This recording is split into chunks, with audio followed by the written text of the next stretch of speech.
تو چلیے پروگرام کا باقاعدہ آغاز کرتے ہیں. صوفیہ, ہم اکثر دیکھتے ہیں کہ آج کل لوگوں نے نا سوشل میڈیا پر ہر چیز کے بارے میں کھل کر بات کرنا شروع کر دی ہے, لیکن کہیں نہ کہیں ہماری سوسائٹی میں جو پلتے ٹیبوز ہیں ان کے بارے میں نا ابھی بھی لوگ بات کرنے سے بہت زیادہ ہی کتراتے ہیں, اور and infertility is one of them.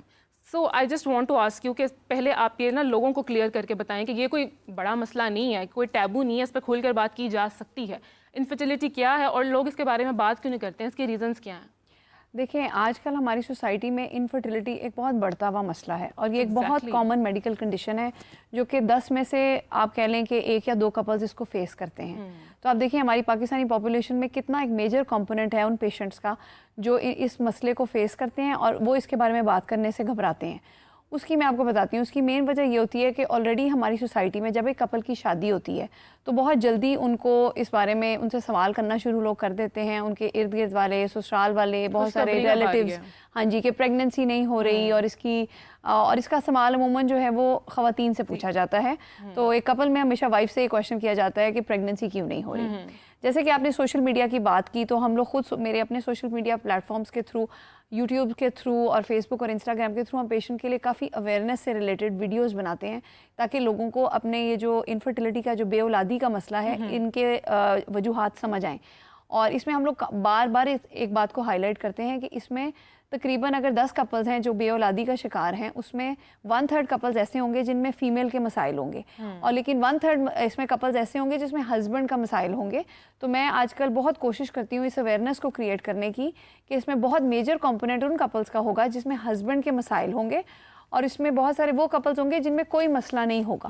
تو جب ایک کپل کی شادی ہوتی ہے اور 1 سال تک اگر ان کو پریگننسی نہیں ہو رہی تو پھر ان کے لیے بڑا اہم ہے کہ وہ کسی اچھے انفرٹیلٹی اسپیشلسٹ کو دکھائیں اور اپنے اس حساب سے ٹیسٹ کروائیں تاکہ اگر کوئی مسئلہ نکلتا ہے تو اس کا حل وہ ٹائملی نکال سکیں. اچھا صوفیہ, کیا صرف عورتیں ہی بانجھ ہوتی ہیں؟ کیونکہ جیسے ابھی آپ نے کہا کہ صرف ایک عورت کو ہی ٹارگٹ کیا جاتا ہے ریلیشن شپ میں, میاں بیوی کپل میں, لیکن مردوں کے حوالے سے اگر مردوں میں بھی یہ مسئلہ ہوتا ہے تو جو فیملیز ہیں میل کی طرف سے وہ ایکسیپٹ ہی نہیں کر پاتی ہیں, صرف عورت کو ہی قصوروار ٹھہرایا جاتا ہے, اس کو ہی کویشچن کیا جاتا ہے کہ آپ کی وجہ سے ہے یہ.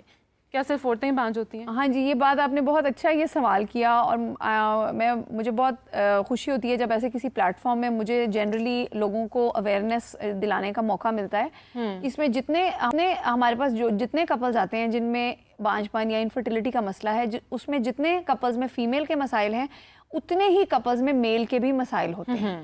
سو اگر 10 مریض ہمارے پاس آئے ہیں جن کو پریگننسی نہیں ہو رہی, ان میں 30% ہوں گے جس میں فیمیل کا وائف کا مسئلہ ہوگا, 30% وہ ہوں گے جس میں ہسبینڈ کا مسئلہ ہوگا. یعنی کہ ہسبینڈ اور وائف کے مسائل آج کے دور میں ایکول ہیں, اور یہ اگر آپ اس کے اوپر ریسرچ بھی دیکھیں تو یہ بات اس چیز کو ویریفائی کرتی ہے. اور 30 سے 40% کپلز ان ایکسپلینڈ ہوں گے, یعنی کہ ان میں کوئی مسئلہ نہیں ہوگا. تو اس میں بھی بیچاری عورت کا خالی قصور نہیں ہے, اس میں ہسبینڈ کے مسائل بھی بہت کامن ہیں, اور اس میں عموماً یہ بہت کہ ہسبینڈ بھی عموماً میلز ہماری سوسائٹی میں ایگوئسٹک ہوتے ہیں, اور وہ لوگ اس چیز کو اکنالج نہیں کرتے, اور اگر ان کا مسئلہ ہوتا بھی ہے تو ان لاز اس چیز کو اکنالج نہیں کرتے. جو ہوتے ہیں نا بدنام, وہ عموماً فیمیل ہی ہوتی ہے کہ اس کی وجہ سے پریگننسی نہیں ہو رہی. تو یہ ایک مسئلہ ہے جو کہ آلموسٹ ڈیلی ہمارے کلینک میں یہ کہانی ہوتی ہے. صوفیہ, اس کی ریزننگ پر بھی ابھی ہم آئیں گے, یہاں پر ہم نعیمہ کو بھی ایڈ کرتے ہیں. نعیمہ, جیسے ابھی میں نے سٹارٹ میں کہا تھا کہ اولاد جو ہے نعمت ہوتی ہے, کون نہیں چاہتا کہ اس کی اولاد نہ ہو, لیکن بے اولادی کی وجہ سے جو ایک مینٹل ڈسٹربنس آتی ہے آپ کی لائف میں, کپل کی لائف میں, اس کے کیا پہلو ہوتے ہیں مختلف؟ تھینک یو سو مچ. رابعہ, اس کے پہلو بھی بہت مختلف ہوتے ہیں, بہت ڈائیورس ہوتے ہیں. کچھ ہمارے نالج میں آ جاتے ہیں جو ہمیں ڈائریکٹلی افیکٹ کر رہے ہوتے ہیں, کچھ ایسے ہوتے ہیں جو ہماری پرسنالٹی پہ انڈائریکٹلی افیکٹ کر رہے ہوتے ہیں اور وہ ہمارے کانشیس میں نہیں ہوتے ہیں. خواتین کے لیے بھی ایشوز ہوتے ہیں سائیکولوجیکل, اور ایز ویل ایز مردوں کے لیے بھی ہوتے ہیں. جس طرح سے ہم کہتے ہیں کہ خواتین کو زیادہ اس میں آپ ٹیبو ہے, اس حوالے سے ان کو زیادہ سٹگمیٹائز کیا جاتا ہے, اسی طرح میں میلز کے لیے بھی کہوں گی کہ ان کے بھی ایشوز ہوتے ہیں, سائیکولوجیکل چیلنجز ہوتے ہیں, لیکن ان کی سائیکولوجیکل چیلنجز پہ بات بہت کم کی جاتی ہے, اس کو اکنالج کم کیا جاتا ہے. ایسا نہیں ہے کہ وہ اس ایموشنل سائیکولوجیکل رولر کوسٹر سے نہیں گزرتے, وہ بھی گزرتے ہیں, لیکن اس کو اکنالج نہیں کیا جاتا. موٹی موٹی آپ کو اگر چند چیزیں بتاؤں جو اس کے چیلنجز میں آ سکتی ہیں, سب سے پہلے تو آپ کی اپنی میرٹل لائف ڈسٹرب ہوتی ہے. بالکل. آپ کی گھریلو معاملات جو ہیں آپ کے فیملی، آپ کے ان لاس کے ساتھ، آپ کی اپنی فیملی کے ساتھ ڈیلنگز آپ کی افیکٹ ہوتی ہیں. پرسنل لیول پہ بات کروں، آپ کی اپنی پرسنالٹی، سب سے پہلے تو آپ اپنے آپ کو ورتھ لیس فیل کرنا شروع کرتے ہیں.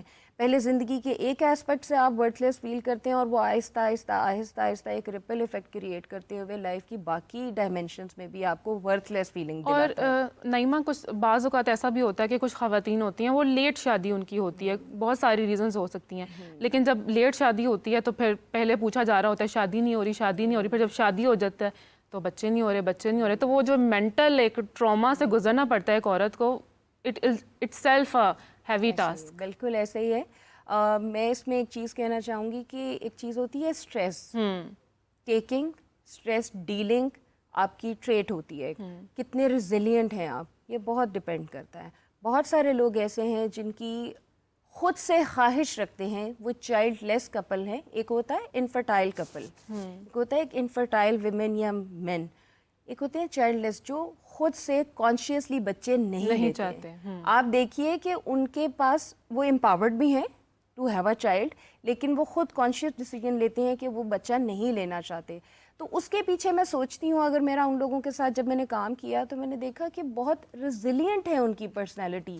ان کو ان ٹیبوز سے بھی گزرنا ہے، ان کو سوسائٹی میں جو لوگ ہیں، باتیں جو آپ نے بھی کی، ان سب کو بھی فیس کرنا ہے، اور وہ they are ready to face it. تو میرا خیال ہے باقی لوگوں کو ایسے کپل سے اور ایسی ویمن سے سیکھنا چاہیے کہ ریزیلینٹ ہونا چاہیے. لائک پیشنس از دا کی. بالکل، وقت کے ساتھ ساتھ obviously سب کچھ ٹھیک ہو جاتا ہے. اسی کے ساتھ ہمیں ڈاکٹر شمانہ مفتی نے بھی جوائن کیا ہے. السلام علیکم ڈاکٹر شمانہ، ویلکم ٹو دی شو. وعلیکم السلام. جی ڈاکٹر شمانہ، آج ہم انفرٹیلٹی، بے اولادی کے حوالے سے بات کر رہے ہیں، تو میں آپ سے پوچھنا چاہوں گی کہ خواتین میں اسپیشلی کیا ریزنز ہوتی ہیں بانجھ پن کی؟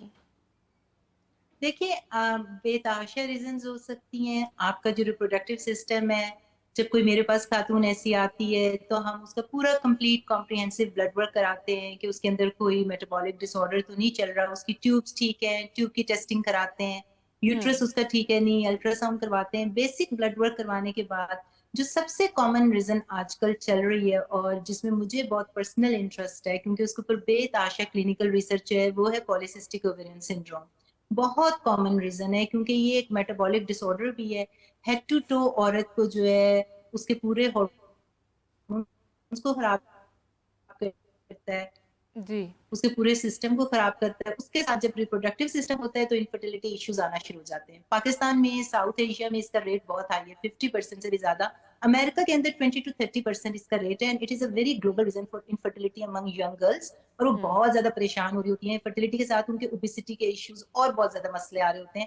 It's a very common reason. اس کے ساتھ ساتھ آپ نے ہسبینڈ کا بھی دیکھنا ہوتا ہے کہ کہیں ریزن اس کے اندر تو نہیں ہے. خالی عورت کے اوپر آپ پورا ورک اپ نہیں کر سکتے، آپ نے اس کے ساتھ اپنے اس کے ہسبینڈ کی بھی ٹیسٹنگ کرانی ہوتی ہے کیونکہ میل فیکٹر انفرٹیلٹی بھی بہت زیادہ ہے. اور کبھی کبھی دونوں کے اندر کوئی ریزن نہیں ملتی تو ہم اس کو کہہ دیتے ہیں ان ایکسپلینڈ انفرٹیلٹی. اور کبھی کبھی آپ کے بچے ہوتے ہیں اور اس کے بعد کچھ سالوں کے لیے بچہ ہو نہیں پاتا تو ہم اسے کہتے ہیں کہ اب اس کی پرائمری انفرٹیلٹی نہیں ہے، شی از سفرنگ فرام سیکنڈری، یعنی کہ پہلے بچے ہو گئے تو اب کوئی سیکنڈری ریزن ہو گئی ہے، کوئی انفیکشن ہو سکتا ہے، پیلوک انفیکشنز ہو سکتے ہیں، انفلیمیشن ہو سکتی ہے. So can be so many factors. یا جی ڈاکٹر شمانہ، جیسے کہ صوفیہ ڈاکٹر شمانہ نے ہمیں خواتین کا بتایا، میں چاہوں گی کہ آپ ہمیں بتائیں کہ مرد حضرات میں کیا ریزنز ہوتی ہیں انفرٹیلٹی کی؟ دیکھیں، آج کل male infertility is on the rise globally, اور اس کی وجہ کے بارے میں تو ابھی ہم بعد میں بات بھی کریں گے. اس میں آدمیوں کے بہت سارے مسائل ہوتے ہیں جس میں ہسبینڈ کے سپرم ایبنارمیلٹیز میں، سپرم پیرامیٹرز میں ایبنارمیلٹیز آتی ہیں، جس میں ہسبینڈ کے سپرمز کا کم ہونا، سپرم کاؤنٹ جو ہے وہ سیمن انالیسس میں نارمل سے کم ہوتا ہے، یا سپرمز کی مورفولوجی یعنی کہ سپرمز کی جسامت کا نارمل سے کم ہونا، اور اس کے علاوہ سپرمز کی موٹیلٹی یعنی کہ جراثیم کی حرکت کا کم ہونا. یہ سیمن پیرامیٹرز میں ایبنارمیلٹیز ہیں جو ہم لوگ میل انفرٹیلٹی کے پیشنٹس میں دیکھتے ہیں. ان کی اگر وجوہات کے بارے میں بات کی جائے کہ یہ وجوہات کیوں ہوتی ہیں، اس میں 2-3 طرح کی کازز ہوتی ہیں، یا تو obstructive کازز ہیں یا نان obstructive کازز ہیں. اس میں کچھ کازز ایسی ہوتی ہیں جو کہ سرجیکلی ٹریٹ ہو بھی سکتی ہیں، کچھ آدمی جو ہیں وہ سرجری کرا کے ان کا مسئلہ حل ہو جاتا ہے. کچھ آدمیوں میں میڈیسن کے ذریعے سپرم پیرامیٹرز کی ایبنارمیلٹیز کو امپروو کیا جاتا ہے. اور کچھ کپلز ایسے ہوتے ہیں جس میں ہسبینڈ کے سپرم پیرامیٹرز جب بہت زیادہ امپروو نہیں ہو پاتے اور سپرمز ویک ہوتے ہیں تو ان کپلز کو پھر پریگننسی کے لیے IVF یا ICSI ٹریٹمنٹ کی ضرورت پڑتی ہے. ہاں،